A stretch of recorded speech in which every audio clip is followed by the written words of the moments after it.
Miranda do Douro.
O Museu da Terra de Miranda, em Miranda do Douro, introduz o visitante a alguns dos aspectos mais característicos da cultura tradicional deste território.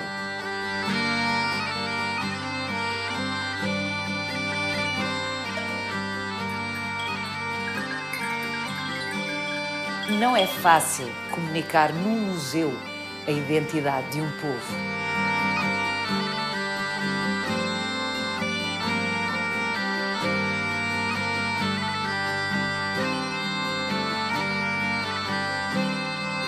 Celina Pinto, olá. Olá. Danças com paus, gaitas de fole, carochos, alheiras, é importante. Tudo isto nós associamos à Terra de Miranda. O que eu não fazia ideia era que aqui se faziam tapetes tão bonitos. É verdade, são lindíssimos, Lindíssimos. de facto, estes tapetes. Agora, tapetes. O seu uso primitivo eram colchas.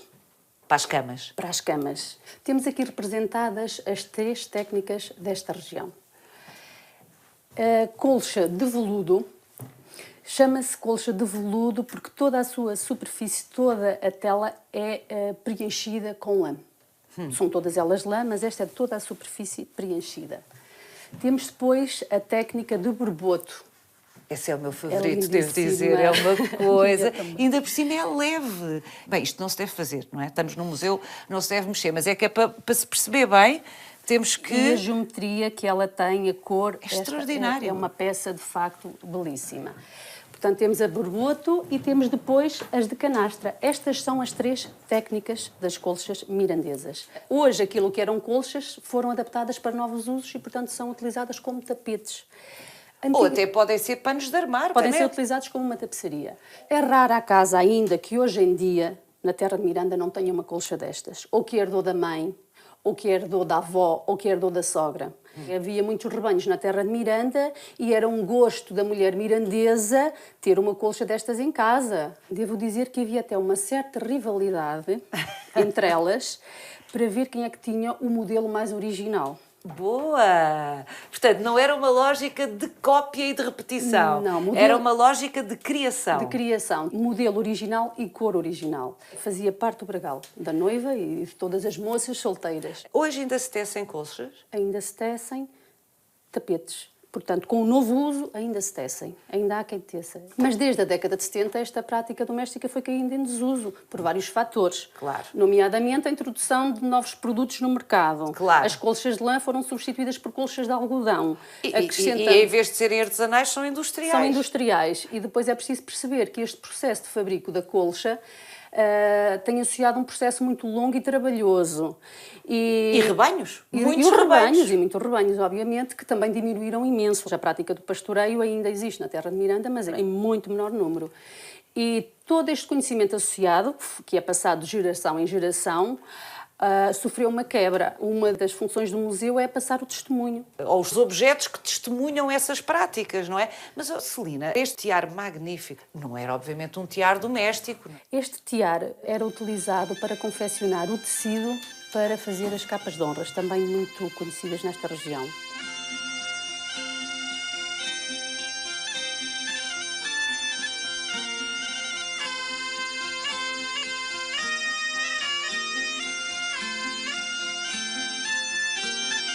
As colchas que temos aqui atrás de nós eram feitas em teares de menor dimensão porque as colchas são constituídas por 3 panos.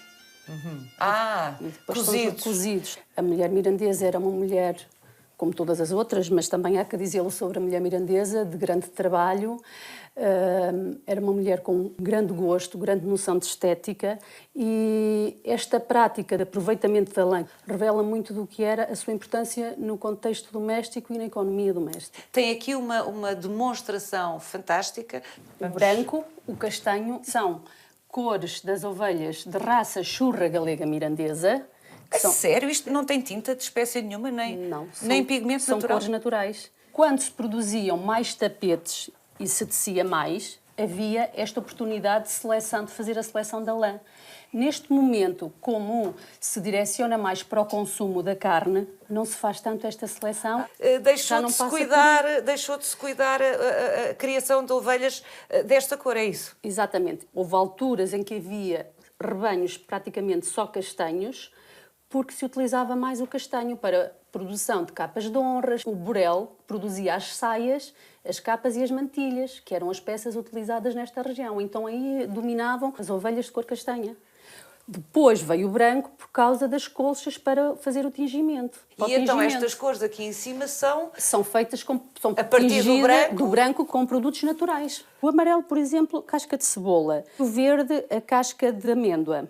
E depois podiam misturar para fazer várias tonalidades. E é preciso sublinhar que o facto de estarmos no Douro Internacional, dispomos de uma flora riquíssima para o tingimento da Bem, e a amostra está aqui bem visível. Esta é uma brevíssima conversa só para dizer que, de facto, quem quiser ter um primeiro contacto com a cultura, os traços fundamentais da cultura da Terra de Miranda, tem que passar por este museu, mas não podemos terminar sem fazer alusão aqui a uma instalação. Vamos aqui ao lado.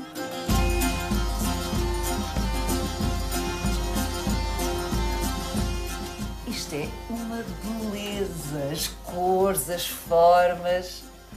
Paula, os objetos, quando entram no museu, já estão descontextualizados dos seus usos. Portanto, compete também ao museu construir narrativas. Temos essa possibilidade. Temos aqui as franjas das colchas, as franjas que são utilizadas pelos caretos nas festas de solstício. Temos à frente os bugalhos que são utilizados nos colares desses mesmos carochos. Temos os pompons das alforjes que são utilizados no burro mirandês e também as franjas das alforjes. Ao que me explicou a Celina, estes cilindros fazem aqui a apresentação de meias dos pauliteiros, que são feitas em lã, a meia castanha, que é mais utilizada pela mulher, e as meias de renda, mais domingueiras, e as meias de criança, mais trabalhadas. Isto é uma beleza. Há muitas outras narrativas, para usar a sua expressão, que podem ser fruídas aqui no Museu da Terra de Miranda, mas nós agora, e acho que a Celina vai concordar, vamos até à aldeia do concelho de Miranda do Douro, que foi a primeira a utilizar as 2 línguas nas placas toponímicas, ou seja, nas placas das ruas da aldeia. O mirandês e o português. Picote vai querer vir connosco nesta visita guiada.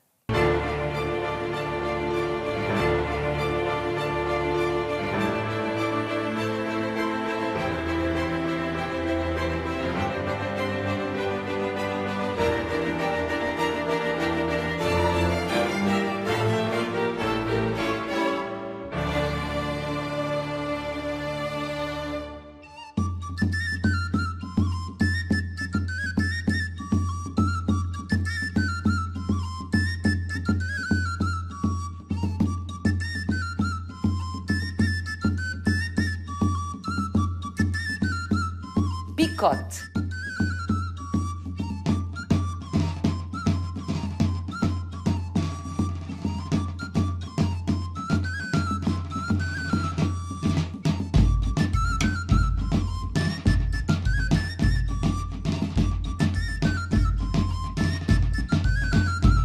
António Bárbalo, ainda bem que me ofereceu este boné aqui da vossa associação Frauga. Quando bate o sol, bate o sol. A primeira coisa que eu tenho que dizer tem que ser a mirandês. Por isso, Vamos esforçar para boas entender. tardes, ou Deus-nos dê boas tardes, e bem-vinda à Terra de Miranda. Muito obrigada. Este serve? Sirve, perfeitamente. Perfeitamente. De todos os traços característicos da terra de Miranda, traços culturais característicos desta terra, deste território, o único que é exclusivo, não há mais lado nenhum, é o mirandês, a língua mirandesa, a segunda língua oficial do território português. Embora isso seja uma medida política, nós queremos hoje saber e perceber exatamente no que é que isso traduz sob o ponto de vista identitário, cultural. Mas, para início de conversa, nada de melhor do que assomar a este maravilhoso mirador, de onde se avista, já aqui em frente, Espanha. Exatamente. Estamos no castro da Penha del Puio. O Puio tem possivelmente a mesma origem, para as pessoas perceberem, da palavra pódio. Portanto, é um lugar elevado, um lugar alto, não é? Penha, uma fraga, portanto, Penha del Puio. Uma rocha. Uma rocha, exatamente. E se é um pódio, significa que possivelmente ele terá sido batizado, o nome lhe terá sido dado, quando alguém o viu lá de baixo. Porque lá de baixo se via muito melhor. Na verdade, este antigo castro, que era uma antiga povoado anterior aos romanos, não é? Portanto, anterior ao século II antes de Cristo. Seguramente. É? E por falar no século II antes de Cristo, encontramos aqui esta primeira marca, que é aquela que nós temos aqui no chapéu, que é o arqueiro da Penha del Puio. Gravado aqui na rocha há cerca de 5, 6 mil anos. E, portanto, este arqueiro, como outras figuras, como por exemplo no Val do Coa, são anteriores à invenção da escrita. E vamos até ali. Bem, isto é de tirar a respiração. O Rio Douro que separa politicamente aquilo que hoje é Portugal daquilo que é a Espanha, do outro lado. Podemos avistar aqui dois castros antigos, ou seja, dois desses antigos povoados. Anteriores aos romanos. Anteriores aos romanos. Naquele promontório à nossa frente, faz uma espécie de cume, é o castilho. Castilho mirandês. Se é um castilho, significa que era um castro. Este ribeiro que desce por aqui é o ribeiro da Atalaia. Veja bem. Portanto, Atalaia significa de guarda. Vigilância. De vigilância, exatamente. E depois, mais em cima, o topónimo é o Ritalhonga. O Rita é um dos topónimos sobre que já se escreveu muita coisa, uma palavra sobre um topónimo que será de origem pré-romana, quererá dizer um pedaço de terra arável, quererá dizer um lugar onde há água. Se percorrermos o olhar e olharmos para o nosso lado direito, encontramos ali um outro castro, o castro da Esculca. Esculca. Mas estamos no nosso território, estamos do no lado de cá. nosso território, exatamente. Nosso, leia-se português. Nosso português, exatamente. Esculca, também chamado só castro, onde aparecem também alguns vestígios de romanização, ou seja, telha. Esta palavra esculca significa a mesma coisa que atalaia, só que é uma palavra pré-romana. As palavras arrastam a história, as palavras são a nossa história, as palavras contam a nossa história.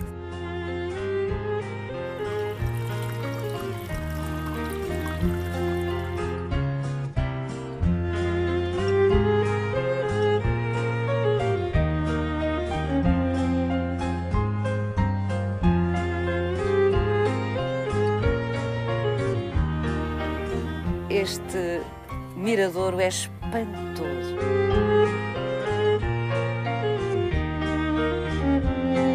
Deste lado do Rio Douro, até inícios do século XIV, pelo menos, falava-se leonês. Porque até à assinatura do Tratado de Alcanices, este lado, esta fatia de território, pertencia ao Reino de Leão. Pertencia, falava-se leonês e se calhar continuou-se a falar durante muitos séculos, como se falou antes. Porque, na verdade, os tratados não impediram que as pessoas continuassem a comunicar na mesma língua. Aliás, se tivéssemos a oportunidade de passar o rio para o outro lado, vamos encontrar essa continuidade, esse contínuo linguístico que, na verdade, prolonga aquilo que é hoje a terra de Miranda até aquilo que é as atuais Astúrias. Mas, na verdade, não foi só o Tratado de Alcanices, que é uma data muito importante, que tentou... Não é demais lembrar, Dom Dinis foi quem fixou as fronteiras que políticas, conhecemos até hoje. Exatamente. Se bem que, como curiosidade, no final do século XIX, ainda no reinado de Dom Luís, ainda os mirandeses se queixavam, não aqui no Douro, porque aqui a fronteira é uma fronteira natural, mas em cima, na terra de Miranda, chamada Raia Seca, de que os espanhóis lhe vinham mudar os marcos. Portanto, não haveria ali, não, portanto, essas guerras... Até o 19? Exatamente. E eu prefiro ver, aqui na terra de Miranda, não a fronteira como uma linha, como um espaço limite, límite do final, mas como um espaço de contacto. Não é? E de facto esta... Contacto. Exatamente. Ao longo dos séculos, de facto, todos os nossos reis, desde Dom Dinis, Dom João III, enfim, há um conjunto de reis e documentos régios que permitem que as pessoas da terra de Miranda, e na verdade os nossos reis foram extraordinários nessa altura, permitiram que as pessoas da terra de Miranda contactassem com os espanhóis do outro lado, autorizando, por exemplo, a levar os casamentos, o que isso quer dizer? A levar o seu dote, a trazer o seu dote, a comprar coisas do outro lado, a trazê-las, a fazer importação, como hoje diríamos. E, portanto, esse contacto, esse vértice de contacto... Ou seja, os sucessivos reis, pelo menos até certa altura, reconheceram a esta faixa de populações uma espécie de estatuto especial, reiano, que permitia essa permeabilidade, mesmo em momentos políticos mais complicados. Exatamente, essa permeabilidade, essa porosidade, não é?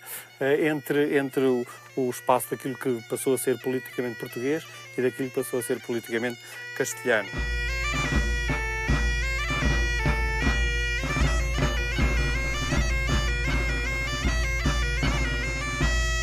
Há que lembrar que com a chegada dos árabes à Península Ibérica, em 711, não é? E posteriormente com o domínio dos árabes toda a Península Ibérica, quase toda a Península Ibérica, há de facto a teoria e a tese verosímil de que uma parte dos habitantes da Península Ibérica que de alguma forma se chamaram cristãos, se refugiaram no norte da Península Ibérica. E no Reino das Astúrias? No Reino das Astúrias, muito bem. E nesta zona do Val do Douro se criou uma espécie de zona tampão, uma espécie de zona deserta, entre os dois grupos em conflito. Ora, essa tese não colhe, não pode ser verdadeira, porque, na verdade, os árabes estiveram aqui e estiveram cá muito bem.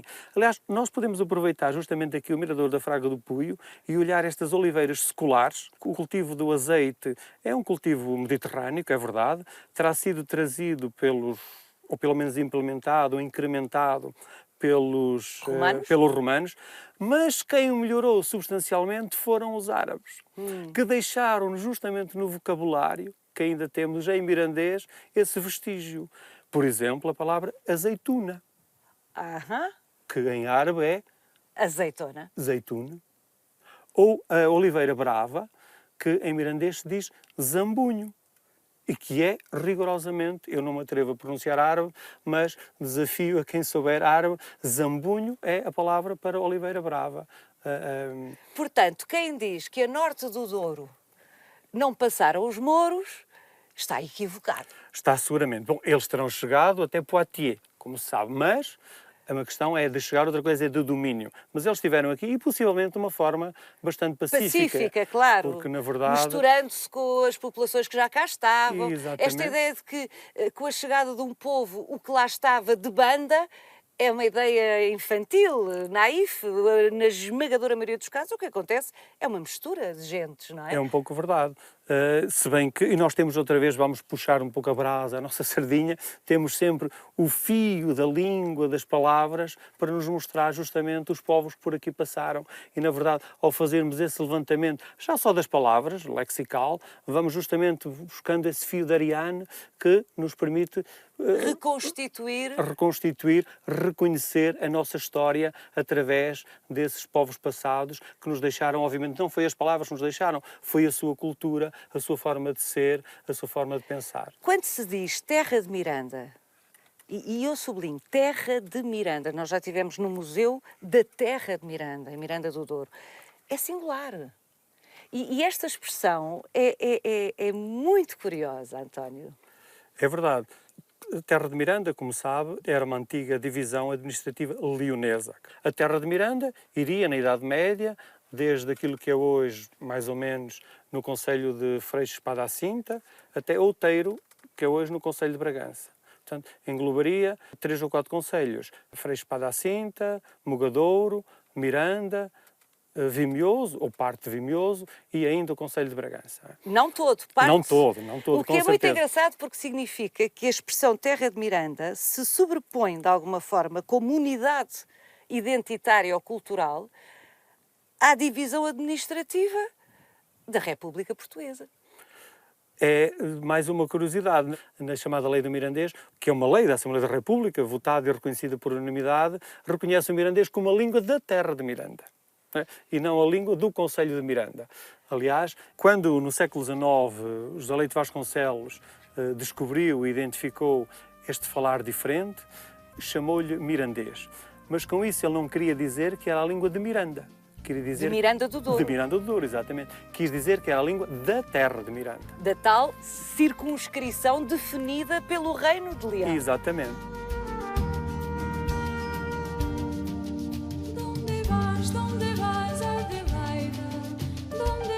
¿Dónde vas por ahí? Voy en busca de mi amante Enrique, que se ha vuelto loco de pena por mí. Voy en busca de mi amante Enrique, que se ha vuelto loco de pena por mí.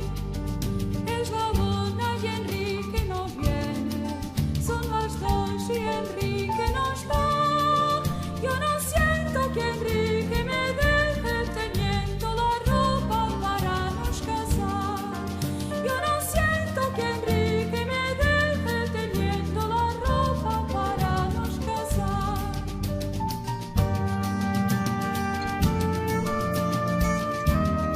António, rue, parece francês, de e barrio. Está quase bem. Roux, quase parece francês, é verdade. Ortograficamente é igual a francês. Também existe a pronúncia ruga, no mirandês de Raiano, em algumas aldeias diz-se ruga. Sabe que a ortografia é sempre uma convenção. Optou-se por esta ortografia da palavra roux, que na verdade coincide com o francês, não tem problema nenhum, e até na pronúncia é muito parecido. Aquilo que coloca mais dificuldade ali, se calhar, é que a Paula, como pronunciou mal, é o U. Não é? Que é quase como- não é um I. Não é um I. Del, então é del. Na verdade, é um L sozinho. Optou-se por deixá-lo sozinho, porque se colocássemos o E, teríamos tendência a ler L, como em espanhol e como em antigo português. Não é? Rue de El Barrio. Do El Barrio. Como em mirandês pronuncia como uma espécie de ataque vocálico, ou, não é? Optou-se por deixar na ortografia o L sozinho. Então como é que seria? É Rue? Rue do Barrio. Dol Barrio. Muito bem. O L inicial transforma-se em lhe. Não é? Nós dizemos lhuna, dizemos lhobo, dizemos lino, onde o português diz linho e o castelhano também. E depois tem palavras que não encontramos em português e em castelhano. Possivelmente vamos encontrá-las noutras línguas românicas. Estou-me a lembrar de uma palavra muito bonita, que as palavras são todas bonitas. A palavra meligrana, por exemplo. Meligrana, que em português se diz romã e em castelhano se diz granada. Ora, meligrana, que vamos encontrar em italiano, não é? E que etimologicamente grano é fácil de dizer. Grão? Grão, exatamente. E mela significa maçã. Portanto, maçã com grão. Maçã com grãos. Para todos os efeitos, António Bárbaro, o mirandês é uma outra língua. Nem português, nem castelhano. Uma outra língua. Porque não um dialeto. Em termos linguísticos, não há distinção entre línguas e dialetos. Não é? Há variedades, há dialetos que se impuseram a outros. Não é? E eu estou-me a lembrar de uma história curiosa, por exemplo, que é a história do latim. Não é? Se olhar para o Império Romano, a história do latim é uma história fascinante, porque quando o Império Romano nasceu, quando nasceu Roma, existiam muitas línguas na Península Itálica, mas vamos pegar só em três. Existia o etrusco, que era uma língua ligada à civilização etrusca, poderosíssima, como os guerreiros etruscos, que ainda hoje conhecemos. Existia ao sul o grego. Existia uma pequena comunidade agrícola naquilo que é o Lácio, não é? O Lásio, não é? Ainda hoje conhecemos até do clube de futebol, que falava latim. Era uma comunidade de agricultores e pouco mais. E foi essa língua que acabou por ser a língua de Roma. É uma língua absolutamente agrícola, de raízes rurais. Isso é muito curioso, porque muitas vezes, quando se falava no mirandês, e quando se fala no mirandês, mas o mirandês, o fala da terra de Miranda, enfim, o dialeto é apenas uma língua de pastores, de boieiros. Ora, o latim é absolutamente uma língua de raízes rurais, ruralidade. Na verdade, na nossa civilização, muitas das línguas são absolutamente rurais, são absolutamente agrícolas, ligadas ao mundo agrícola, ligadas à terra, e o mirandês não é exceção. Vamos ter com o Jorge Lourenço, seu companheiro na Frauga, na associação que fundaram ambos para a defesa do património cultural aqui da terra de Miranda, concretamente de Picote. Não he visto la gallina, no. No he visto la gallina, no. Solo sinto los pollicos que quedaron chicos, chicos, sin saber el piepón. Solo sinto los pollicos que quedaron chicos, chicos, sin saber el piepón. Jorge Lourenço, finalmente estou com os dois fundadores da Frauga, ao que sei. Esta associação começou quando ambos tinham 20 e muitos, mas ainda na casa dos 20 anos. Éramos quase uns jovens, não é? Juntamente com outros colegas nossos aqui da aldeia. A ideia era olharmos para o futuro da aldeia e o que é que ela podia ser passados estes 24 anos, 25, e o que ela pode continuar a ser. Talvez o facto de termos alguma capacidade crítica e de conhecimento e de mundo que nos incentivou... Há um nível de literacia, se nós quisermos, ou seja, de pessoas que estudaram, para ir direto ao assunto, muito atípico também aqui em Picote. Há quantos doutorados nesta aldeia? Cerca de uma dezena. 10 doutorados na aldeia de Picote. É uma coisa... E é o exemplo, de facto, dessa massa crítica que na altura achava que podia dar um contributo naquilo que era o desenvolvimento da aldeia, a promoção da sua qualidade de vida, do seu património natural, cultural, e contribuir para a melhoria das condições de vida das pessoas que aqui residiam. Um dos projetos, e se calhar o mais emblemático, foi o projeto Cultivos, Ervas e Saberes, que foi um projeto de conservação e inventariação de espécies vegetais em desuso e a sua classificação em uso medicinal, em uso alimentar, uso folclórico e uso industrial. Jorge, fazem coisas tão extraordinárias como recuperarem espécies botânicas caídas em desuso. Se usavam neste território que deixaram de se usar. Sim, fomos recolher essas espécies junto das pessoas que ainda as cultivavam e outras que já não estavam em uso e recolhê-las para disponibilizarmos ao Banco Português de Hermoplasma, que é um banco que a nível nacional armazena todas essas sementes, e também disponibilizarmos a quem as quiser cultivar e continuar a cultivar que os possa fazer. Bem, agora é uma procura imensa, por exemplo, cereais que deixaram de ser usados, as pessoas estão a regressar ao desejo do pão fermentado naturalmente, com cereais não transformados geneticamente. Portanto, isto é uma oportunidade incrível, até para quem queira cultivar de novo essas sementes, não é? Um dos exemplos é, efetivamente, o trigo barbela, que era uma espécie de trigo que semeava aqui e que, entretanto, fruto da nova PAC, certamente desapareceu e que nós conseguimos recuperar e reintroduzir.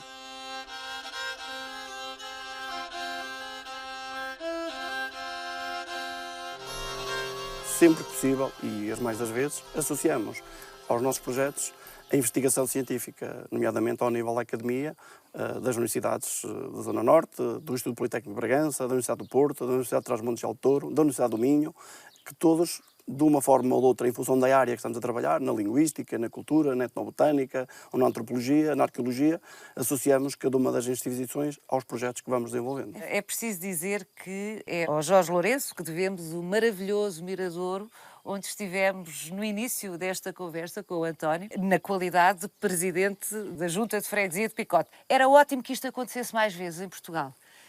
Que as pessoas das mais diversas povoações deste país, mesmo que tivessem que sair dos seus locais de origem para estudar fora, para conhecer outras coisas, ótimo, para viver noutros lugares, depois tivessem o desejo de voltar às suas terras de origem e de contribuir para melhorar as condições de vida das pessoas e preservar os conhecimentos que muitas vezes não estavam agarrados à escrita. Se calhar é aquilo que nos diferencia da restante terra de Miranda, esta ligação quase umbilical e que nos continua a chamar para recuperar e valorizar aquilo que é a nossa memória, a nossa identidade, para que ela se possa perpetuar. Para terminar, António Bárbolo, acredita mesmo que o mirandês vai sobreviver? Não posso responder como crente, porque a pergunta vai na direção da crença. Fé? Posso tentar da fé, posso tentar responder-lhe como linguista ou como falante de mirandês. Ou como falante. Todos nós gostamos da nossa língua. Não é? Sonha em mirandês? Penso que sim, que sonho em mirandês. Estivemos aqui a falar de espécies vegetais, da biologia. A comparação e a tentação de fazer a comparação com as línguas é muito grande. E, na verdade, as línguas humanas fazem parte do ADN humano.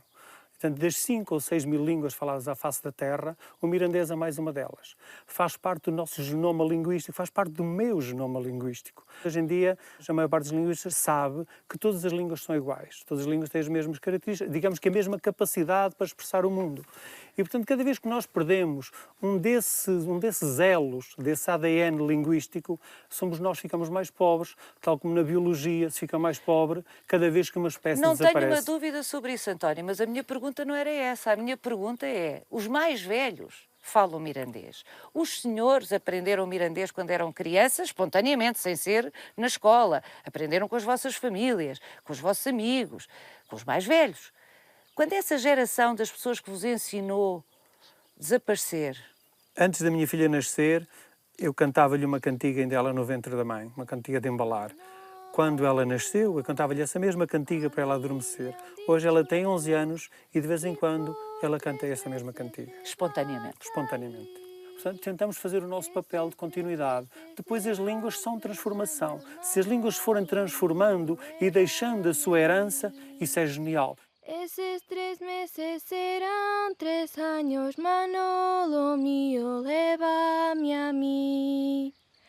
Carolinita, ponte a servir. Lo que ganares, dámelo a mí. Para tabaco, para papel, para cerillas, para encender. Para tabaco, para papel, para cerilla, para encender. Manolo mío, no fumes tanto. Fuma tu milho, fuma romero. Manolo mío, yo por ti muero. Fuma tu milho, fuma